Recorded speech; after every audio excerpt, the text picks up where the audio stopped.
What up, this is Rama Screen covering movies, TV, and entertainment, and here's my review of Shazam!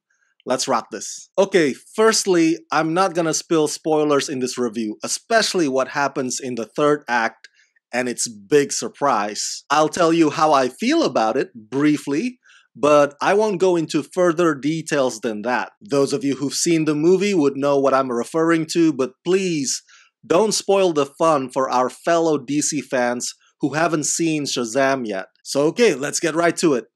Rama, what did you think of this Shazam movie? Well, it's fantastic. Who knew that I could have so much fun watching a DC live-action movie? And who knew that they could actually give us something fun for once? This movie does have its dark shades, but they're not there to place a ton of bricks on your chest. Starring Asher Angel as Billy Batson, a 14-year-old kid who goes from one foster home to another. He can't seem to stay with one family because he's determined to track down his mom, from whom he got separated when he was younger. Billy then encounters an ancient wizard, played by Jimon Hansu, who grants Billy with a magic that turns him into a ripped, godlike, superpowered grown-up body. So while Billy and his new friend try to figure out what type of powers he has and test the limits of his abilities with teen recklessness, at the same time, 7 deadly forces controlled by Dr. Sivana, played by Mark Strong, are getting more and more powerful with each passing day.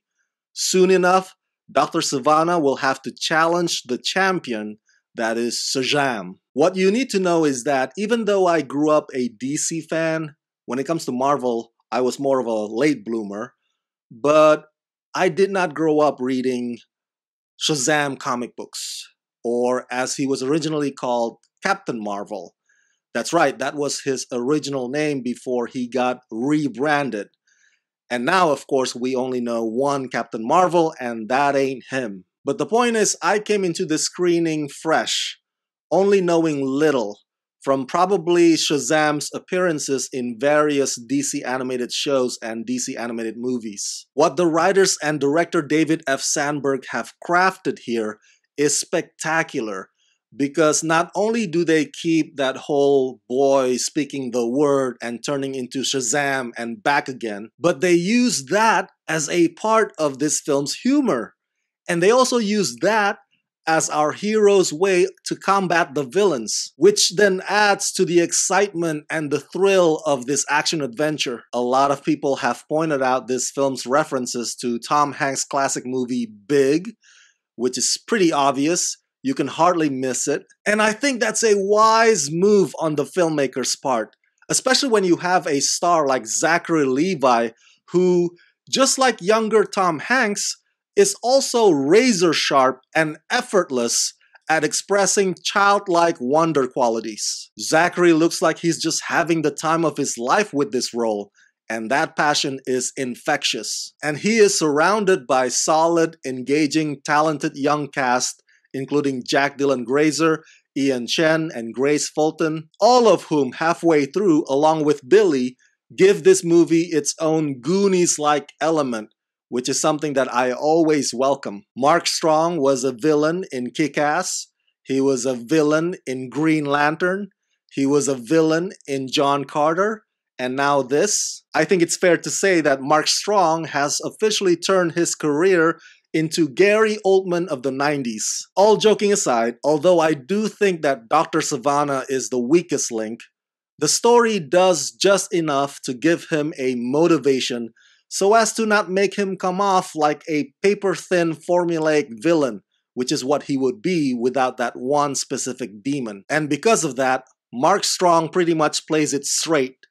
His character is formidable, but hardly remarkable. Having said that, I do enjoy the way Dr. Sivana kind of fits into Billy's, aka Shazam's, entire character growth, as opposed to just some guy who's giving our hero a hard time. If you wonder why this movie gets a bit dark occasionally, borderlines horror territories, well, that is basically director David F. Sandberg of the famed Lights Out and Annabelle creation putting his handprint on the story and this character. But again, as I implied earlier, that aspect is not designed for the sake of being brooding and gloomy and depressing like most other previous DC films. Which leads me to my last point, in that I genuinely think that it is so good to see stories about foster families getting their day in the sun. Instant Family last year melts our hearts while making us laugh. And now Shazam also puts its own spin to it. This whole drama about what it means to have a family that really cares about you is nicely done in this film, to the point where the juxtaposition is clear and it rings consistently throughout. The third act in this film has a big surprise that I think will make your smile go even wider. Although I must say that some of its approach is, well, let's just say it's unfairly distributed, or it could be more well balanced. Let's leave it at that. But despite that very, very minor downside, for the most part, Shazam is an awesome, excellent comic book movie that will get you geeking out for days on end. So that's it. That's my review of Shazam!